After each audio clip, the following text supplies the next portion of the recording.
for tuning in. We're with Jag from a Skylit Drive. What's up? Just hanging out in Pittsburgh. Yeah, that's what we like to hear. So, how's the tour been so far? It's been really good. Tons of new kids that we've never gotten the chance to play for on this tour.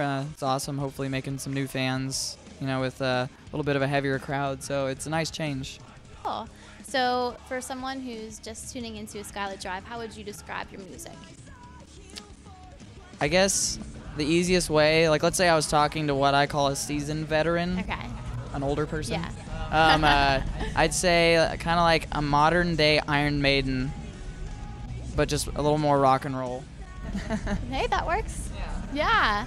All right. So, your third album, Identity on Fire, that was, you guys said, more of a kind of going into a Skylit Drive's big meaning, I guess, or different than the first two. So how was that, writing that and making that?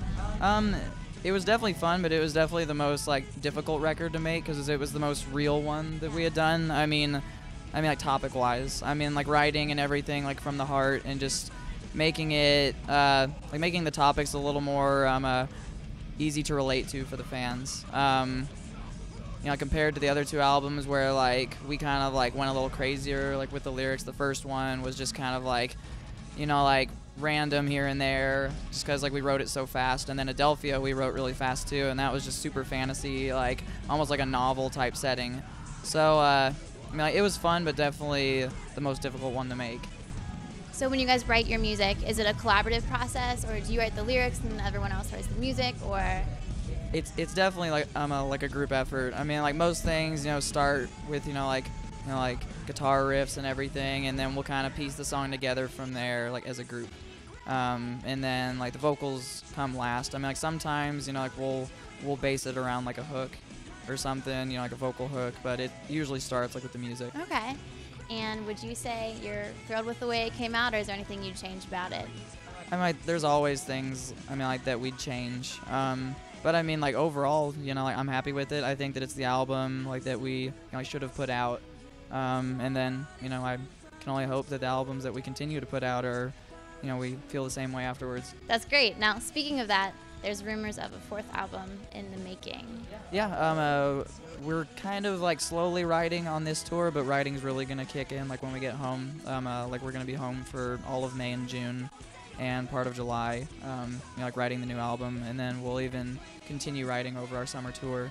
And then I believe we're gonna be recording October-ish. Okay. So I would say expect a new album early next year. Cool. So you guys did a cover of Love the Way You Lie with Eminem. How was that? That sounds like something really fun. It was a lot of fun. It was a little difficult, incorporating everything that we do, considering the majority of the song isn't really melody based. So turning rap lines into melody and everything was a little tricky to make it right and not just kind of throw it in and just to have it be singing and just come up with any old part.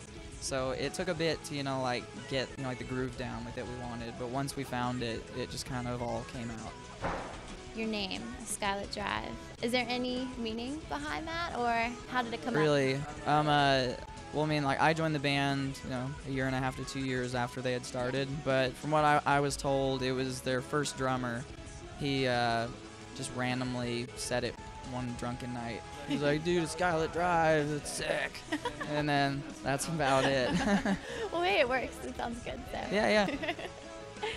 So, do you guys have any musical influences yourselves that you look up to when you're writing, or?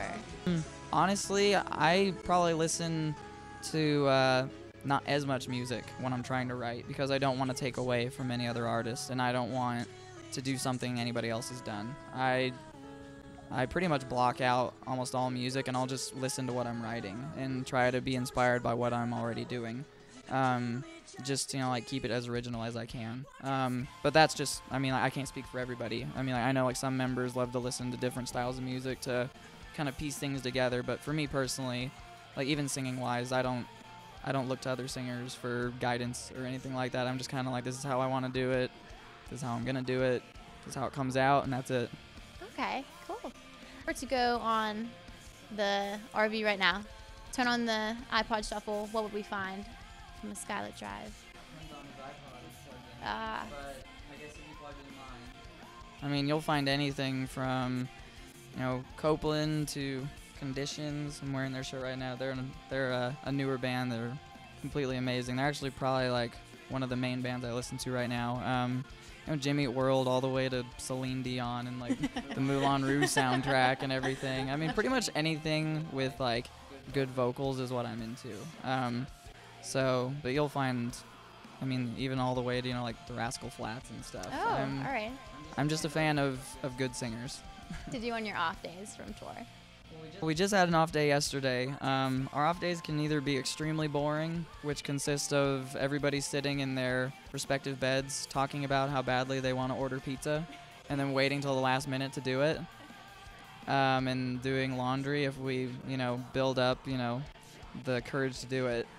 But yesterday was actually pretty eventful. Like we all went bowling. Like we all went and got food together. We were gonna see a movie, but that was pushing it on, So, and then we ended the night with laundry last night. So, and then we ordered pizza at the end of the night, just like we always do. So that's usually our off days. I mean, like we don't do too much adventuring. Like if we're in, like we were close to, like Niagara Falls and stuff, and I know like one of the other bands went. We were just like, nah. We're going to stay close to the hotel and just find things, but I think bowling might turn into a good pastime for us.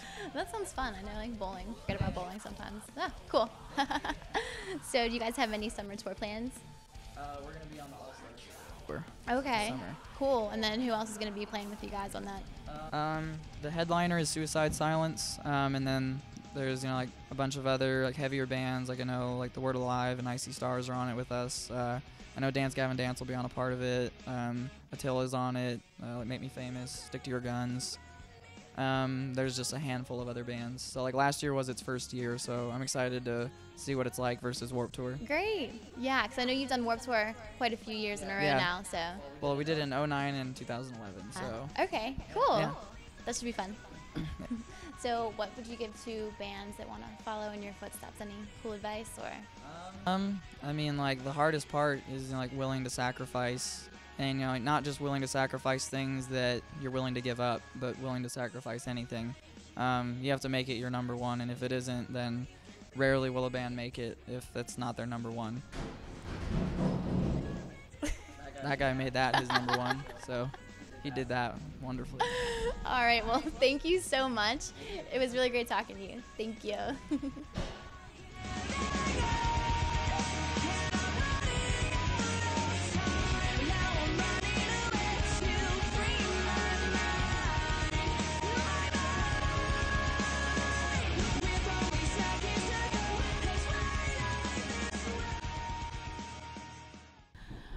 Oh no, I hope they're okay.